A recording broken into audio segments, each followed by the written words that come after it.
meeting to order. I don't think we got everybody here that's coming. We'll start with our prayer, followed by our pledge of allegiance.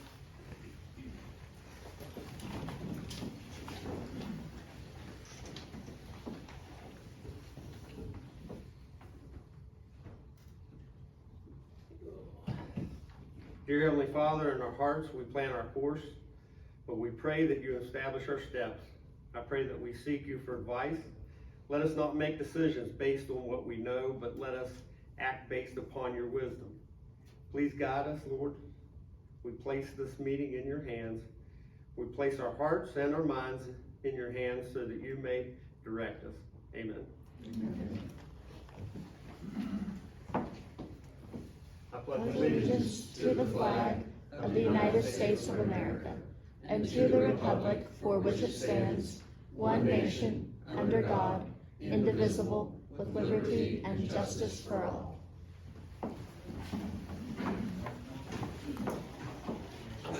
Meeting called to order for agenda business, items for discussion, the informational presentation from West Virginia Association of Counties.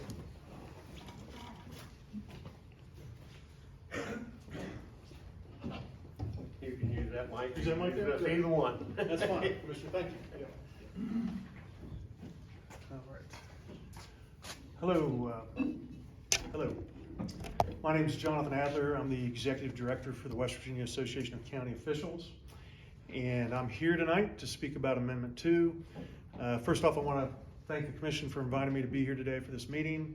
And I also I need to give a special thanks and shout out to the Assessor for Randolph County, Phyllis Yoakum. Phyllis was our past president, and she was really the one, I think she knows more about this than just about any county official in the state. She was there from the start 4 or 5 years ago when this began. She worked so hard. We defeated it at the Capitol several years in a row. After she left is when it passed. So I want that for the record too. You know, she wasn't there, so it passed when she was the president. But this has been a long-standing goal of the legislature in various iterations. As you know right now, maybe you don't know, but this money they're talking about, these taxes, are in the Constitution. They're in the Constitution, the state Constitution. They're constitutionally protected. And they come to, they're mandated to come to local governments, mostly our schools, about 67%. 27% comes to county government. The rest, municipalities, and just a sliver goes to the state right now. That's kind of the breakdown of how it is. And it's just, this amendment, there's a lot to say about it. There's so much to it. There's so many issues with it. I was telling some folks earlier tonight, when I talk about it, I'll get confused in a hurry because there's so many things I can say about it. What do the supporters say? All they say is, hey folks, if you want your car tax, support Amendment 2. That's all they need to say, because that's how they're selling this to you. It's about a car tax for you, it's a gift to you, and everything's just gonna be hunky-dory great. But there's a heck of a lot more to it than just that. What they're doing is they're taking about $550 million, $600 million from counties, from local government, from the schools, so they can use it and they can decide how to spend that money for other priorities, okay? What it is, okay, it's the Speaker Hanshaw, whenever he talks about this, the Speaker of the House, he says Amendment 2 doesn't do anything. Well, he's right, it doesn't do anything, you know. It just, what it does, if you pass it, if you vote for this, it takes the mandate out of the Constitution and it gives the authority to the legislature to see how they want to allocate these monies going forward. And it's business personal property taxes of various levels, your business machinery they talk about, inventory, furniture and fixtures, lease holdings, things like that. Now I know all these terms because of Phyllis Yoakum, okay? We had a meeting a few months ago and she was explaining late at night, we were going through our numbers. Phyllis headed up, we formed a task force right at the end of session because we knew this was coming. We knew we were gonna have to get ready for it. We knew we had to crunch the numbers, so we wanted to know exactly what numbers we were looking at that were gonna be potentially lost for county government. So Phyllis and 3 other assessors crunched the numbers, and we did them for 6 years. And for tax year 2021, we got the state tax department to compare figures too. And that was Senator Tarr, another proponent of this measure. He asked us if we could try to find like numbers that we could all agree on and work from. That's a very good thing, and I commend him for that, because we need to know what the numbers are we're talking about. Try to have the same amount of numbers, because otherwise we're just talking about different figures thrown about here and there. We're not talking about the same numbers. We think it's about $600 million, but it could be a little different. I mean, it really could. There could be some other things that are not included in that as well, that it's unknown. Things like tax increment financing, that you have your larger cities do these things where they have big development projects and they do bonding authority. That's not included in there. That's many millions of dollars. Just as an example, the other day in Wheeling, I was there, the governor spoke, and I had the city manager of Wheeling come up to me very, very excited, saying, you have to understand, this is gonna hurt our TIF district here in Wheeling. We're gonna lose about $4 or $5 million. That's gonna go away, because this amendment, these guys, they're not talking about it. It's not in the plan they have in the Senate. No, that's right. Another developer in Morgantown, I was with him a couple weeks earlier, speaking to economic development councils in Wheeling, back in Wheeling. This gentleman, I should say, he's very nervous about it. He uses TIF financing for these big projects in Morgantown. He said point blank, there's too many questions here. I'm really unsure. It makes me nervous about it. So when business tells you they're all in for this, they're not. There's a lot of division among the business community too. We, the counties, we waited to make our decision, take our stand on this, because the legislature asked us to. They wanted to have more dialogue. You know, Senator Tarr asked us to crunch the numbers with him, which we did. We met, we discussed those numbers. We shared some information. They wanted us to come back with some ideas about how they might fill that hole. Well, you know, we give them ideas, that's fine, but it's really, you know, they're asking for this. They want this change. What are their ideas? They haven't done that yet. So when it came time a couple weeks ago, right around Labor Day, our board met and we decided, because they didn't have a plan, we didn't know how they were going to fund this, we couldn't support this plan. We couldn't be there to do that. It's only the responsible thing to do. So that's what we did. That's what we did. There's just so much to this. I've got a sheet here, and I don't want to confuse everybody to what's going on. But to talk about the numbers a little bit, the car tax they talk about, okay, that's about $140 million that's going to go away. The other monies, the cuts for the businesses, that's about $400 million, okay? So there's a huge difference right there. You see who's going to be benefiting from these tax cuts. It's not going to be the people, it's going to be the businesses. The first things that are going to go away, okay, county government is mandated to fund itself first. So commissioners, they're going to have to look at their budgets. What's the discretionary spending out there that they do for your community? They give to the libraries. Somebody said the Humane Society tonight. Absolutely right. They could give to Little League. They could give, of course, you know, your volunteer fire departments, your EMS, things like that. That's discretionary funding that could go away. It's not going to be there. So what do all these entities have to do in all 55 counties to get that money they've been promised, where promise is going to be backfilled? They're going to have to go down to Charleston.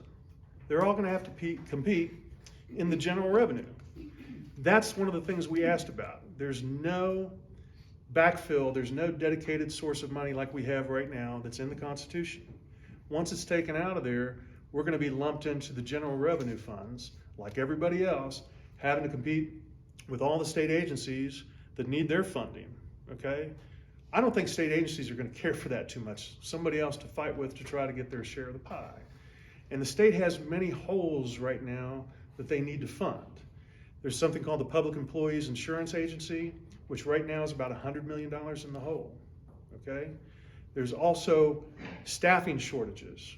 There's 1,000 people, I think, in the jails, about 1,000 Department of Health and Human Resources. There's another maybe 1,500, I think the number they've talked about, with teachers. You know, those are going to have to be filled. They're not filled right now because, as the Senate President calls it, he's very proud of the fact that for several years now, he's run a flatline budget, okay? We know what flatlining is. That means death, okay? I think it's an unfortunate choice of words he's using, but he's using it. So all 55 counties and these entities and the county governments themselves and the schools are all going to have to go to Charleston And we're gonna have to appear before Cody and ask Cody for his help and everybody else. Say, please give us our money, you know, we're good. And I can see kids in their baseball uniforms and stuff and in football running around, looking all cute and great, you know, trying to get that money. It's nice, but what a waste of time and effort to do those things. They have so many things else on their plate they've got to fund. Now they want to create another $600 million hole they're going to have to fund too. I mean, I can't imagine. I wouldn't want that, okay? I want to have as easy a budget as I can get, because it's not easy to begin with. You know about budgeting. So they're doing that to themselves, but at our expense. So that's another point I want to make to you as well. They want to do these things. They want to grow business and the economy, and that's great, but they're doing it at our expense. Our local monies, local communities, they're taking our monies. They're taking our monies to do this. Why aren't they using their monies? Why isn't the legislature using state monies to fund this? Well, they're not. They're taken from counties. So they're going to come back in a couple of years and say, aren't we great? We have all this money, and we didn't raise taxes. But they're going to try to put the pressure on counties and the commissions to raise taxes. Where are they going to go? Where are they going to go to get this money? They haven't answered that question. Well, they're going to go to the people. You know, who's going to be hurt? Are they going to go after the farmers? Are they going to go, they're going to implement, I was talking to a commissioner yesterday. He said, well, they can give me the power and heck, I'll take off the severance tax on timber. I'll put that back on. I'll get the money for timber. He said, you imagine I'm saying that as a commissioner, how crazy timber folks are going to get the industries? They will. Farmers will go nuts. And they should. They should, because that doesn't have to happen, because that money's already dedicated to local governments, to the schools. So if you have the opportunity, if you don't see him in person, I urge you to go online, get on YouTube, and the governor himself, just last week, started talking against this amendment. And he makes a lot of sense. He doesn't support it. That's another reason why we don't support it. The House and Senate, they don't agree on a plan. The House definitely doesn't like the Senate's plan. The Senate did form a plan. House doesn't like it at all. Senate wants to implement stuff immediately, they say. We can't afford immediate change. That's uncertainty. We need certainty in our budgets at the county level, at the city level, everywhere. All the entities that get paid, we need certainty in our budgets for the coming year. This will create chaos, no doubt about it. But the governor makes great points. He doesn't support it, and he even says, Jim Justice, my companies, I'm going to get millions of dollars off this tax cut. I am. But he said, I know it's not the right thing to do. I can't support this. It's going to be bad for West Virginia because we're going to have a crisis one day. We're not going to have a growing economy all the time. And that's another thing they talk about before I stop. Okay, I'm rambling too long, probably. But we've had maybe the best year in West Virginia ever as far as jobs announcements go. I mean, really, really good. We just had one last week in Jackson County, a new business coming in, and it's going to create a lot of jobs there. It was in a plant that had been mothballed for several years now. It was a big plant, the Kaiser aluminum plant there. This company's coming in to make these plastics, going to create a lot of jobs. These jobs, these announcements in the last year alone, and they've had more than that. I think the governor's had a pretty good track record during his whole term. But that's with all these taxes in place. These business taxes are there. These companies are still coming. So that doesn't matter, okay? You're going to see a lot of ads. I saw one, the first one last night. Man says, these taxes are job killers. Well, that's just not true. Just this year alone, the jobs coming in, we know that's not true. These taxes aren't job killers, okay? So I can talk all night. I don't want to bore you too much, but we're passionate about this. It's going to hurt our local communities. We need those monies to shore up all the services we provide that you rely on, and we don't have to go down to Charleston to get everything. It's creating big government, folks. Big government. This is what this is. I can't say it any clearer than that. This is big government. It's about to happen. We don't want that. We want local government. We want some local authority and control. We respect each level of government. They each have their place. We need our local government. We need some local autonomy, local decision making to make sure we have different needs in each community. Randolph County certainly is unique from other counties. You have those specific needs you need. You don't need Charleston to tell you what you need and what you don't. You know what you need. Okay, I'll be quiet. Thank you. Thank you, sir.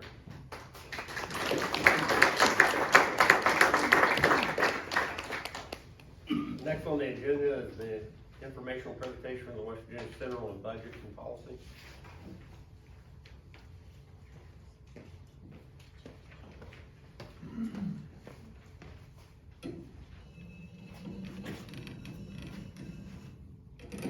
How's everyone doing?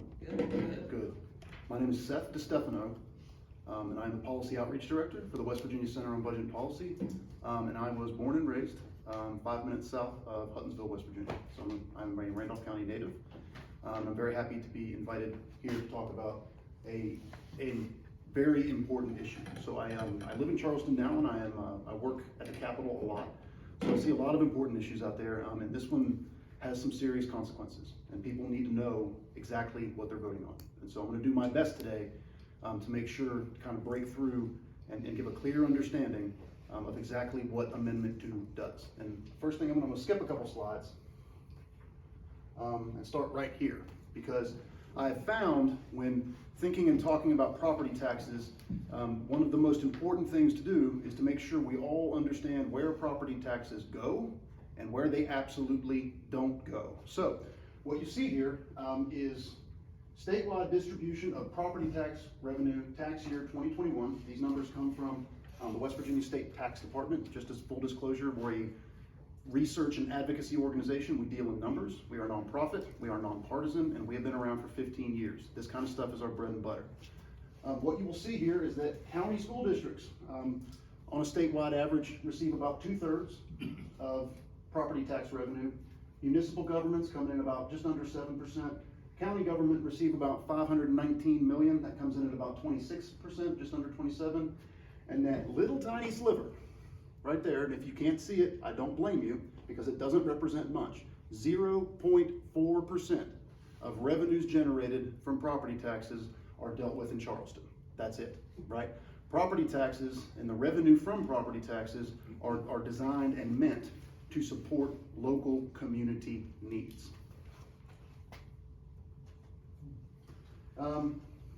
We'll get through this real quick. This is actually what's going to be on the ballot. I do like to read this just for practice. It's a bit of a mouthful.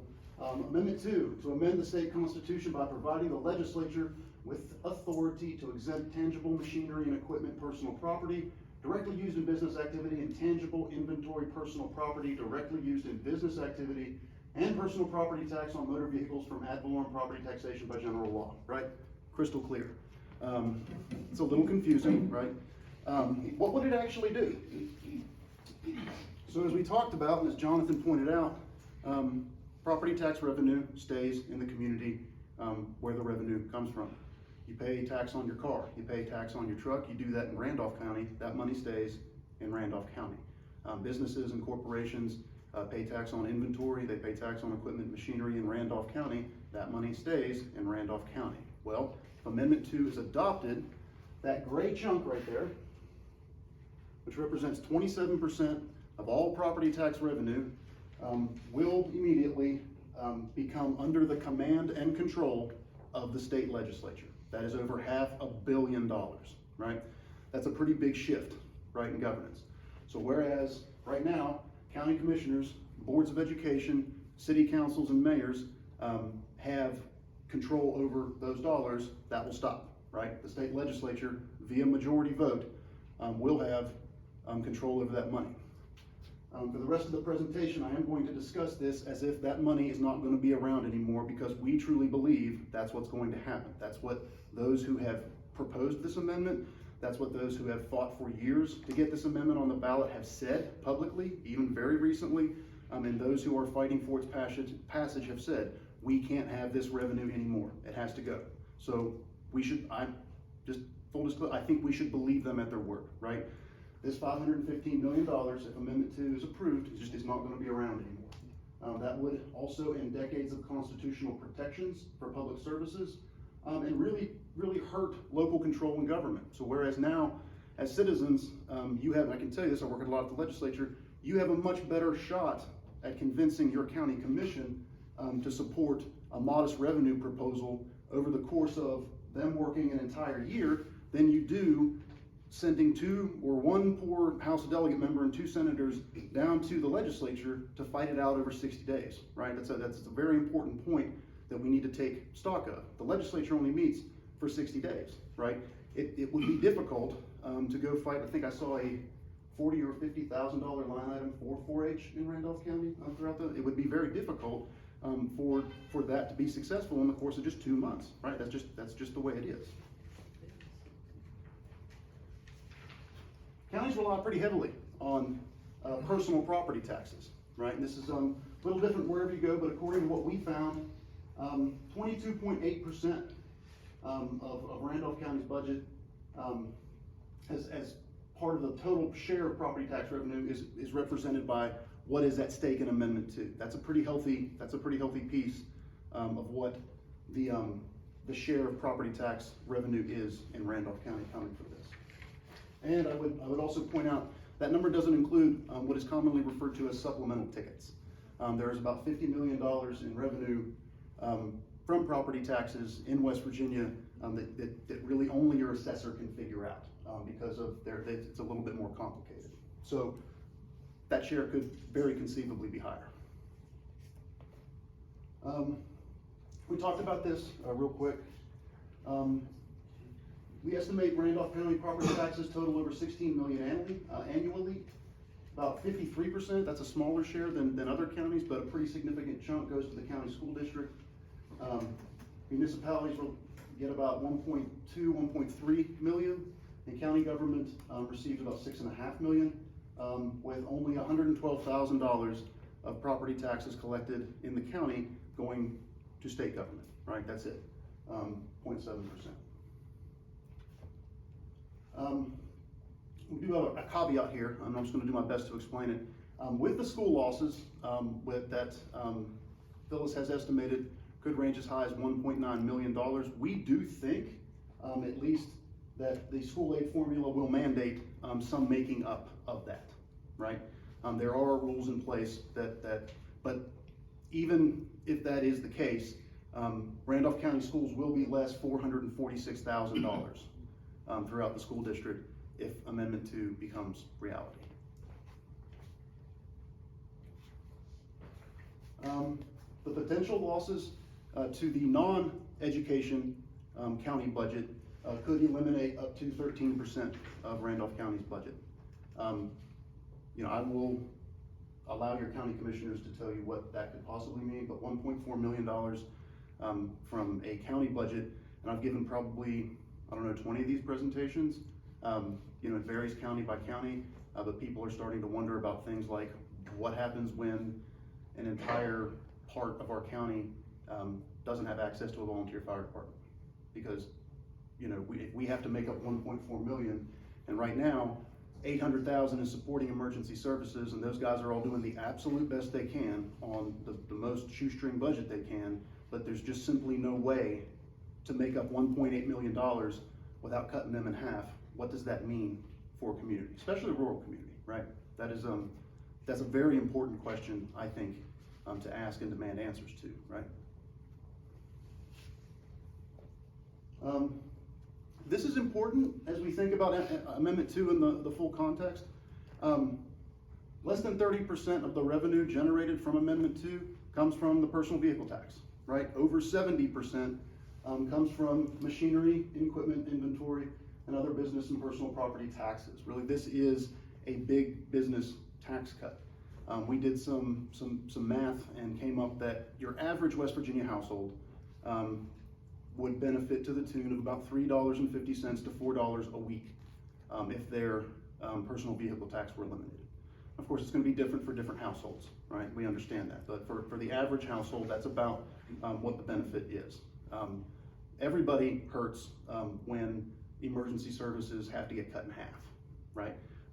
Communities, I don't know what would be the cost of a $445,000 cut to the school system, but I can't imagine it would be good. I really can't. Before I move to the next one, I do want to talk a little bit about the only concrete plan that has been put forward as trying to convince folks in our local communities around the state that yes, the money will be there. Don't worry about it. The money will be there, and here's the plan. And there was a plan put forward, and to their credit, Senate Finance Chairman Tarr and Senate President Blair, both public servants I respect, just disagree with them on this one, did their best and they put together a plan. And they made what we feel was kind of a crucial error, is that they based that plan too much on the concept of growth for West Virginia, and they based that growth on years basically during the pandemic, right? And there's a very good reason you shouldn't do that, because during the pandemic, West Virginia received upwards of $12 billion in federal pandemic relief. And when you take $12 billion in federal pandemic relief and you put it into a state like West Virginia, and a mix of direct cash assistance via unemployment benefits, and the child tax credit that families had immediately at their disposal to make sure they could take care of their needs and make sure that money was still circulating in the economy and make sure those things were still happening. And you put billions of dollars in the hands of the governor and the state legislature to make sure the bottom doesn't fall out on like state services that are important, that people count on. You're still going to have growth. It's going to generate economic activity, and it's going to make the state look like it's growing. So we did something different. We took a look at West Virginia budgets starting before the pandemic, and we went back 10 years because we feel that this is what a realistic West Virginia budget picture looks like. So what you see in blue, right, the blue lines represent where the budget ended, basically at the end of the fiscal year, right? And when I say this is what a normal West Virginia budget looks like, our budget in West Virginia, because we do have an economy that is heavily based on extractive industries, right? Sometimes coal is really good, right? We end up with more money at the end of the year. Sometimes natural gas comes in really good. We end up with more money at the end of the year. But things always come back down to earth. They always come back down to earth, and that's where you see the fluctuation in blue. If Amendment 2 is approved, and we do what the legislature has said they will do, right? The gold line is where the state budget would have ended in those years. Those are all negative numbers, right? Many of which approach or exceed $500 million, right? And so what the legislature has to do, and I'll do just a few quick notes on budgeting. State legislature cannot leave town without passing a balanced budget. In fact, per the West Virginia Constitution, it is literally the only bill the legislature has to do. So if you're confronted in the legislature with a $528 million deficit, and you have promised local governments you will make them whole, there are a handful of choices at that moment. You can raise revenues, right? I feel confident in saying that's not going to happen with the legislature we have now. They're not going to do that. So then it comes down to cuts. And it comes down to who is going to take the cut, right? So confronted with a $500 million deficit, the state legislature will have to make the decision, does the state take the cut, or do counties and municipalities and boards of education take the cut? I think I know who wins in that instance every single time, right? So I want to paint that out, right? So it's not wise to look at West Virginia's growth or tax collections during COVID because we have had so much, and I'm thankful for it. I'm very thankful that the bottom didn't fall out of our communities while we couldn't go to work and while we couldn't do this and that. But all that federal money skews things. It really does.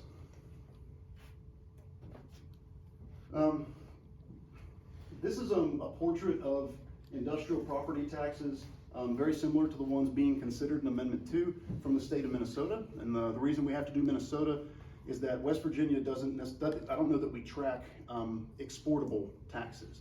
And in taxation and revenue, exportability refers to who is paying the revenue and do they live in that community, right? So if a company doing business is located somewhere other than West Virginia and they're paying property taxes, that money that comes into that community is considered exportable. In Minnesota, the very similar revenue generators showed up to have an exportability percentage of 72%. Almost 3/4 of the revenue generated was paid into the state by companies who were not headquartered in the state.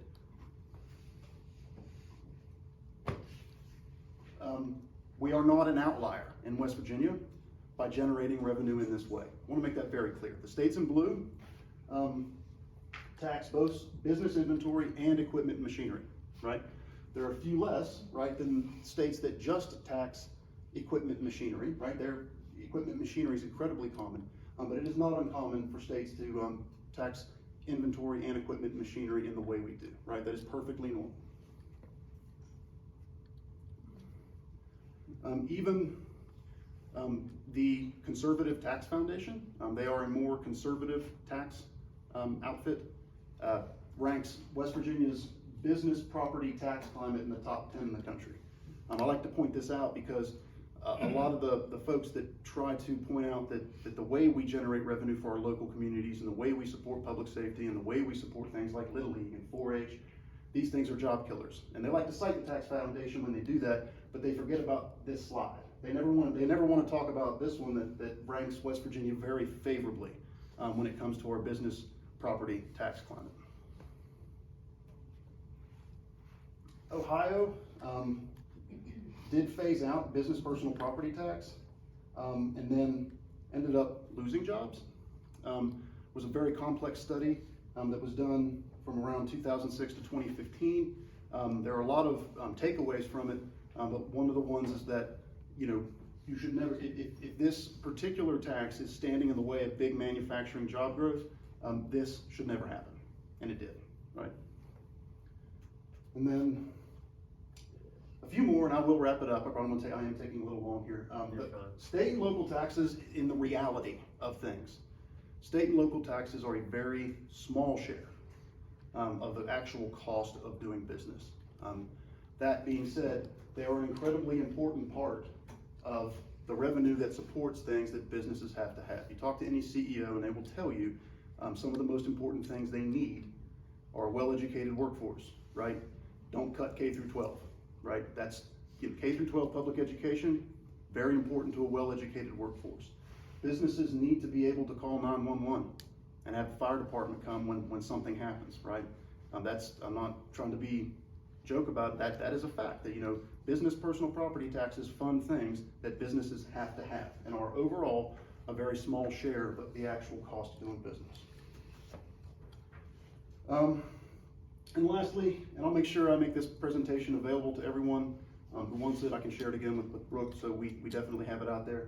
So you can see the citations. We believe that's important at the Center on Budget and Policy. We cite our work, we cite our research. We're not just pulling things out of thin air. States with business inventory and equipment taxes have had more manufacturing job growth than states without. States with one or the other have growth percentages of 14.3%. States with both, like West Virginia, have about 8.5%, and states without either have a lower percent, about 6.9. There are various myriad reasons for this, but I would propose that one of the reasons that states who have this revenue at their disposal are doing a little better when it comes to job creation is that they can provide the circumstances that manufacturers need. They can provide a well-educated workforce. They can provide access to emergency services. They can provide these things, right? Businesses like that. All right, really, last one, I promise.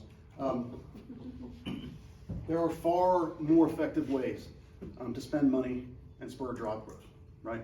On average, it would take about $48,000 in a business tax cut to create a single job. And that's assuming that employer takes that money and creates that job and doesn't do like a stock buyback or something to that effect.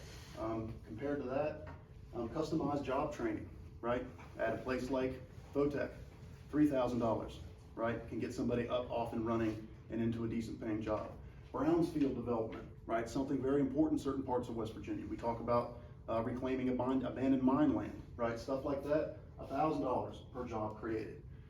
We do not need to give away $500 million on something that is not proven at all to generate economic activity and really guaranteed to hurt our communities. Because at the end of the day, businesses are going to see most of the benefit here, right? 70% of it.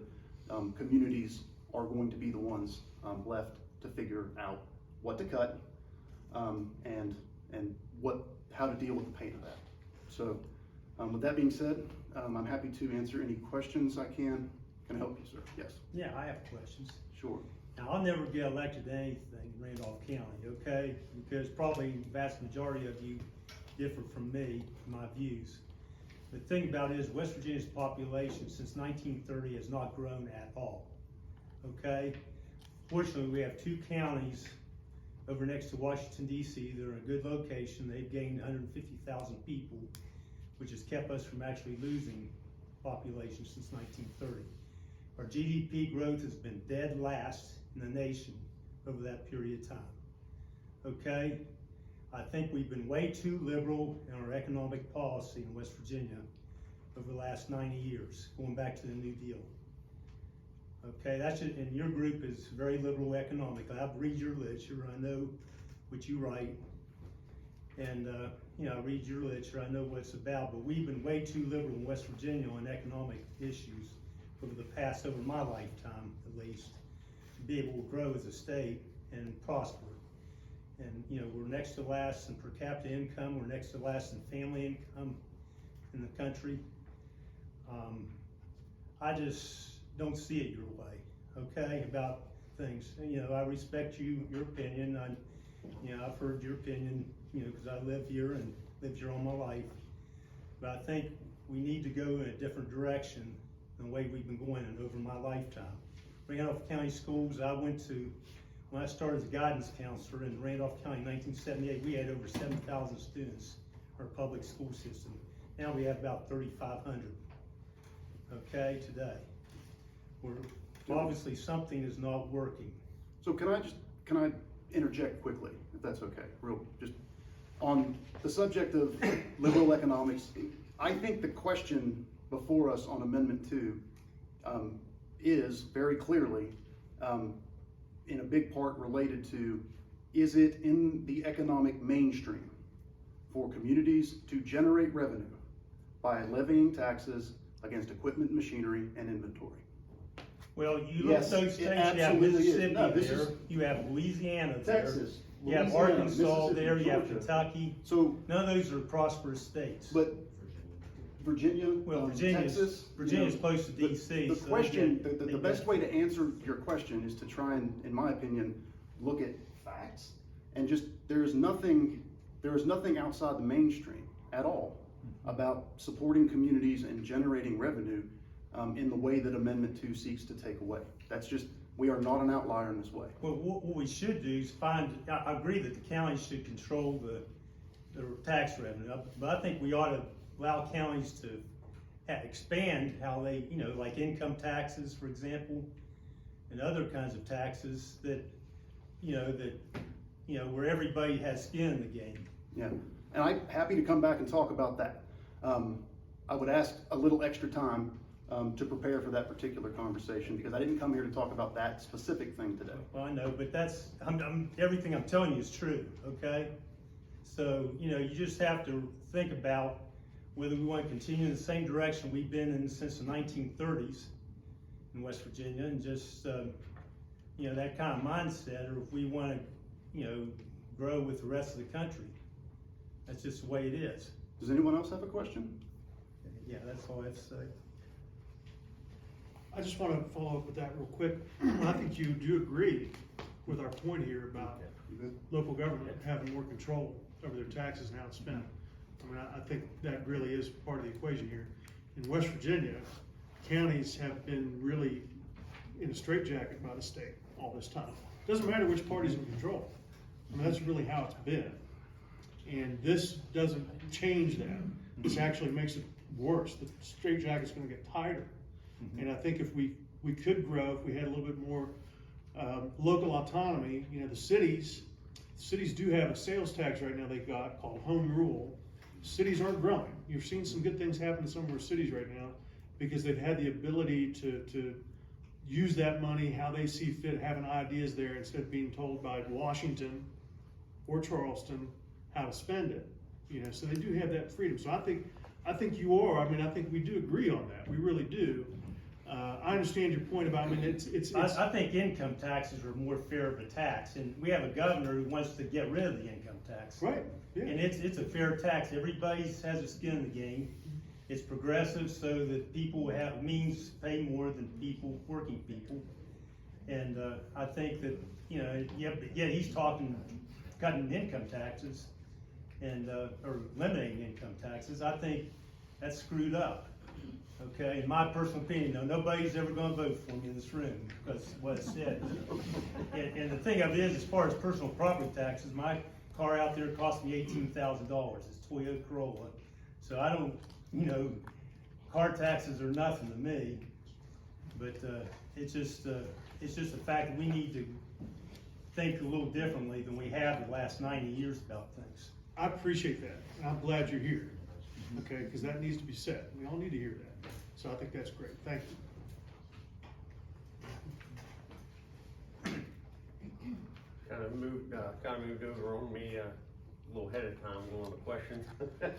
I guess we are open for questions and open discussion right now. If anybody has anything they want to say or comment on or ask a question of any of us of. Well, I think Seth had a really good presentation. My question is, how many legislatures have really seen this slideshow? I think it's very informational that they need to see it. I would propose that many have. We have been very consistent at the West Virginia Center on Budget and Policy for many, many years, no matter who was in charge, in pointing out that we felt this was a very bad idea. So we have educated, we have, you know, this has been out. We've probably done between myself, my executive director Kelly, and our senior policy analyst Sean, we've hit upwards, I would say at this point, half of West Virginia's counties. Sometimes lawmaker attendance can be a little sparse, sometimes it can be really good. But I do think throughout the course over this getting put on the amendment, on the ballot, this has been like a couple decades in the making. People understand what they're voting on when they vote to put this on the ballot. And so I firmly believe that a lot of folks, you know, already know what's at stake. They may not understand the gravity of it all when they start getting hit with the numbers. We're taking care of that. But I think people do understand fundamentally. I will say that when Keesling and I went to Willing for an in-service, and I won't mention who it was the speaker of, but our numbers from what Phyllis has come up with, I think we were probably about $1 million more when we first thought this one, probably over $4 million. And then it was, now we're down to 3.7 for total, right? That doesn't have the supplemental Correct. total in it either. So when they come to us, they had the book out and they showed each county what they was gonna lose, and they showed us at about 4.5 thousand is what, or 4.5 million, excuse me. But they also told us that we were number 2 in the country in business friendly, and we were only one of 2 states that didn't charge any of these taxes, and as you see from the graphs, that's complete bull. So we were not told the honest truth down there as well. But if we lose this money, I'm not saying that I'm against dropping taxes on any of that. I think we'd love to get rid of all of it. But when you have counties that have worked for so long with this number, this amount of money, and then you drop that in half, all of a sudden, you're not gonna have money. You're gonna have to close things down. You're gonna have to shut down. We're gonna have to put deputies on, we're gonna have to lay them off. We're gonna have to get rid of school resource officers. You're gonna have to quit funding the Humane Society. You're gonna have to quit funding the senior centers. You're gonna have to quit with the other projects that we do and ordinances in which we uphold. We're gonna have to, because we don't have the money to do the things that need to be done with that.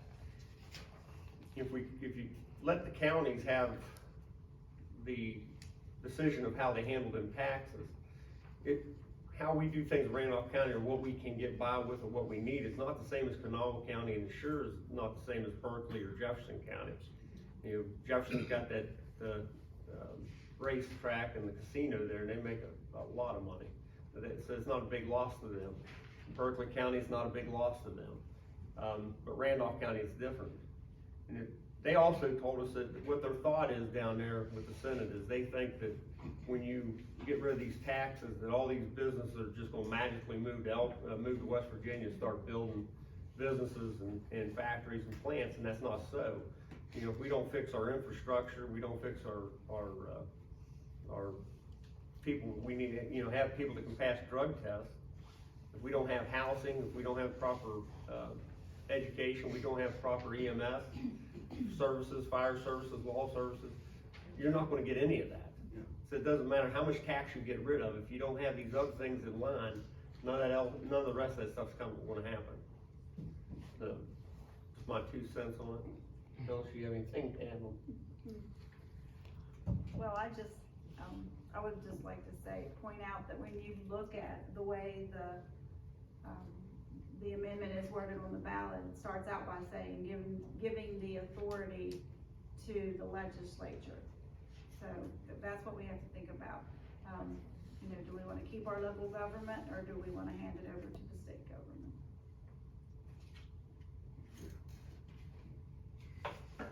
Yes, sir. Sorry I was late, but would the gentleman identify yourself for me? If you work for the state, No, my name is Seth DeStefano. I work for the West Virginia Center on Budget and Policy. I just, were you here in the eighties when they ran the Freeport Amendment? You look pretty young, I don't know if you. I think it might have been a shade or two before my time. I was around, but I think I was probably running around the playground at George Ward Elementary at that point in time, so. I believe the same memo was up back in the eighties. We defeated it soundly in the eighties. And I always used the General Motors facility at Martinsburg, West Virginia, warehouse. General Motors can't pay the taxes here, why would you shift it over to the individuals? It's a good point. And that is a good point, just to, if I may. Like I said, you get two options, right? When you either cut services, I or think you this, push it on to somewhere else, right? this lot of hurried up legislation that passed this last session. And I think the one transferring the sheriff's sale over to the state auditor is gonna create nothing but it's gonna make it tougher for anybody to try to redeem your taxes. You ever try to get a hold of the tax department, the auditor's office? And I get along with Russ Wallace but Chris, I don't know if it's optional or not, but the county commission never did have to transfer all the tax collections over to the state auditor. It was optional on part of the two counties didn't do it, that was Kanawha and Morgan. Yes, sir.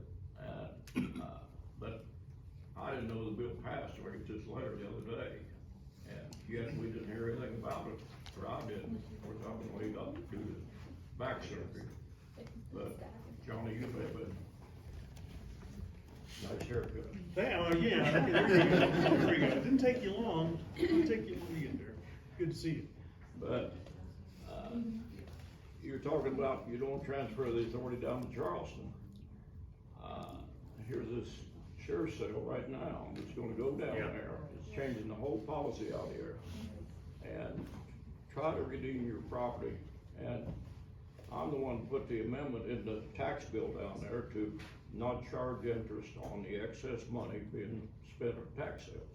And Phyllis knows, I've been to a lot of tax sales, I bought a lot of property, but we weren't there to take property away from anybody, we weren't there to, we didn't buy it, you had buyers there from California, you had buyers from Florida, and they come in here to buy this stuff. So you got plenty of competition, but it used to be if you bid $10,000 over $100 off taxes, you collected 1% interest a month on the entire money. You don't do that today. But to transfer this, you got another layer of bureaucracy in Charleston that's gonna make it difficult for all these counties to, and you look at the tax list right now in the newspapers, they're larger than ever. Is that correct, Phyllis? Yes. I think Clarksburg had 24 pages in the newspaper. But getting back to the Freeport Amendment there, that's what I'd call it.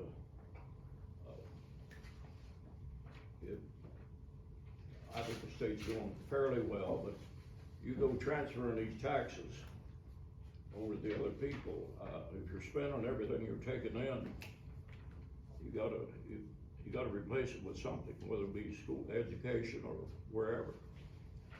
But that's where we're at. This federal money coming in is not gonna continue in the state.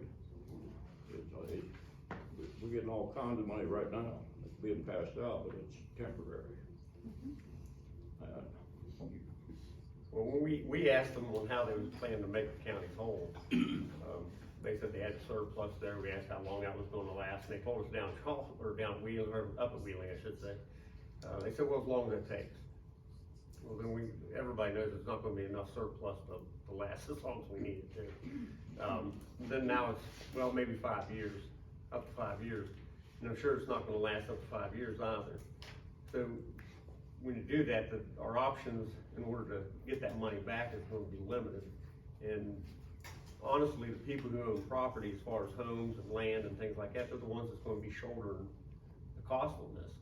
They're the ones that taxes are going to go up to try to make that money back. There's no tax on farm machinery right now, hasn't been a tax on farm machinery for the last 15 years, is that about right, Phil? Yeah, about 2006, actually. Yeah. All the class 1 property's gone. They exempted Yeah. See, Governor Trump set that up clear back in 1932. He had established 4 classes of property, 1, 2, 3, and 4. And California tried Proposition 13, same thing we've had for years. But done away with the farm machinery class 1 property. And, but I don't think the amendment's gonna pass anyway, but I think most voters will say no. When in doubt, say no. Yes, Cody? I had some notes. You wanna use the microphone? Sure, actually, might be better. So I appreciate the presentations, and the information. I believe, Seth, that you mentioned about 440, is it on? Okay. About $446,000 for Randolph County schools. Yeah, we expect the school aid formula to make up some, but it won't get that, so at the minimum of $445,000 cut. That's- Why I'm kind of truly terrified about that number, and even with making some of that up, Randolph County schools are facing a perfect storm right now with the implementation of the Hope Scholarship that will hit. That's basically any kid can pull, or anyone can pull their kid out of public school and either homeschool them or send them to a private school, and they take the public school money with them, so that money leaves the public school. So Randolph County School, Randolph County is a large county. We can't just shut down and everyone's all concentrated in Elkins. We have schools, in Elk Creek, in Huttonsville, we have Harmon, we have Pickens, we have all these different schools that we have to maintain. We have to heat them, we have to have teachers in them, and whenever we constrict this funding, it's truly terrifying. And Randolph County suffers. I've raised concerns about this several years in the legislature because our transportation costs are astronomical compared to smaller counties. We have to bus the kids.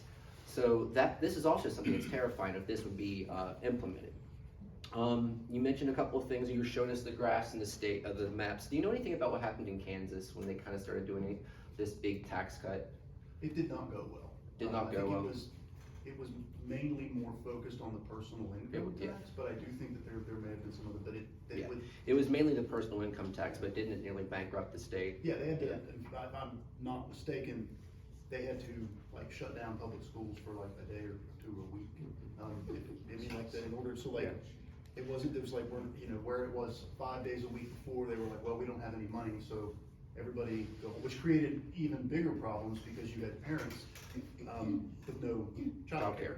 And so you had mass layoff, people had to quit their jobs, and then there was another enormous hit to revenue because people couldn't work because they didn't have, child, things like that. So it's a snowballing effect, when, things that communities need, are not there anymore. And this is terrifying, like I said, because Harmon School right now, they can barely offer any electives because they don't have enough teachers to offer electives. And there's only, I believe, 3 elementary teachers now? Probably because They combined all the classes, kindergarten and first, second and third, fourth and fifth, in one class with a teacher. When I was teaching, I had classrooms of 40 students. That's not ideal for the teacher. You're gonna burn them out, and it's not ideal to give the kids their individual attention. So it's really concerning. The governor, that was you. The governor is, going around talking about now how this is a bad idea. And the governor is proposing a personal income tax reduction.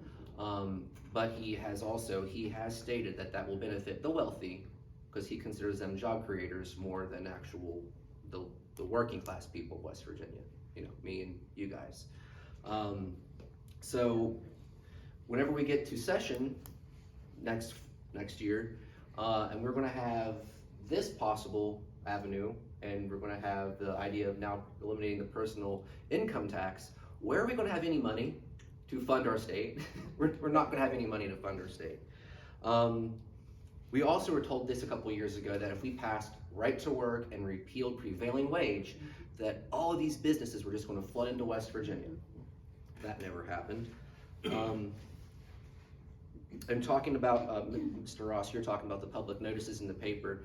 That's been something that they have been hammering away at. They don't want anyone to pretty much know what's going on. They don't want public notices. And they said, oh, it's 2021, 2022, let's put them online. I said, my parents are 66 years old. They don't get online. They don't want to be online. Everybody doesn't have a computer. Exactly, and you don't want to necessarily, get one. service in a lot of areas, West Virginia. Exactly, that's something that I brought up to them, but they don't want people to know that. And when you look at the paper that was passed out, we got 4 amendments on the ballot, and I said this all during session. There's 4 amendments on the ballot, and 3 of them are concentrated for a power grab for Charleston. That's all it is for the legislature. It's a power grab for the legislature.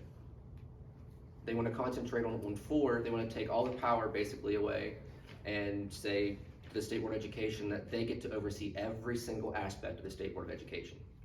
It's a power grab. So that's all I have to say. Good job, Gary. Thank you. Anybody else have anything to say, questions? Yes, Laura?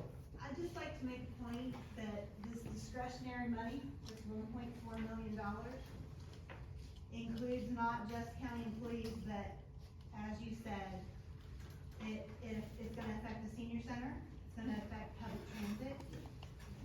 Public transit is a 50-50 match program, you understand that? So if we don't get the money we get from the county, and from this chart in the handout, it's also gonna affect the city, correct, Mayor? Absolutely. Therefore, we probably won't get the money from the city. So the $35,000 we got this year from the county equaled $70,000 in public transit funding alone. If we get no money in match, it's a 50-50 match program, there will not be public transit. Also, one of the factors that businesses look at, by the way, when they decide to come to an area, whether or not there's public transit. And we're not even touching on the $60,000 that's in the budget for nutrition. We are the biggest county east of the Mississippi. We have a very elderly population in this county. I can't centralize the kitchen for the same reason you can't centralize schools. Because I can't serve them. So I have 3 kitchens. I have Mill Creek, Harmon, and Elkins. I cannot possibly do without some local input. I can't. And if this passes, and that 1.4 goes away, there's no way they have to fund themselves first. One of you guys just said that, right? They're required to fund themselves first, and it would be irresponsible for them not to. But what that means is there's not $1 of funding going to senior services. This can't happen. It can't happen. It will destroy senior services and public transit in Randolph County. I agree, our seniors will take a big hit on it. Yes, They it will. depend on that transit, they depend on the, senior centers for nutrition, for their meals, And we owe them better than that. yes. Yes, ma'am.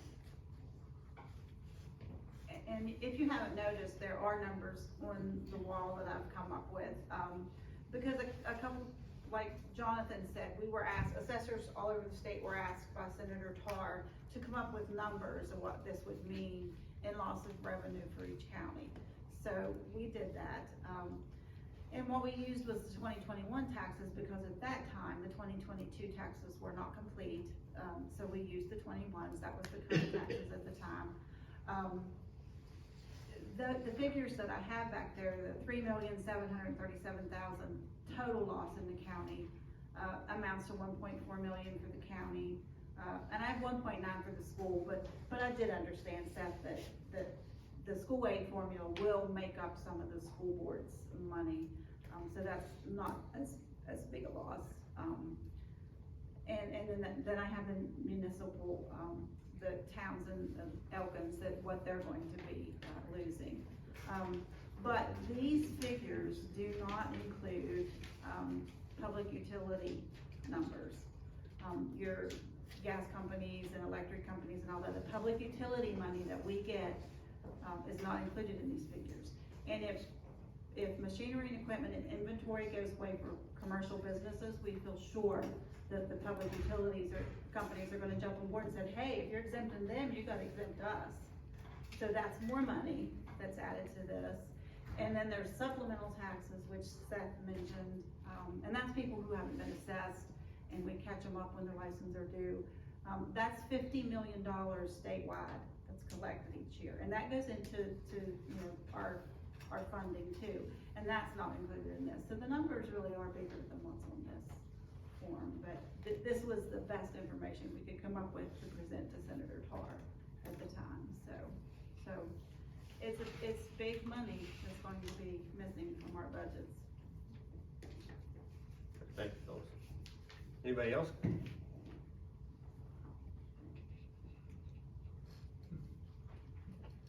All right, well, I guess we'll adjourn.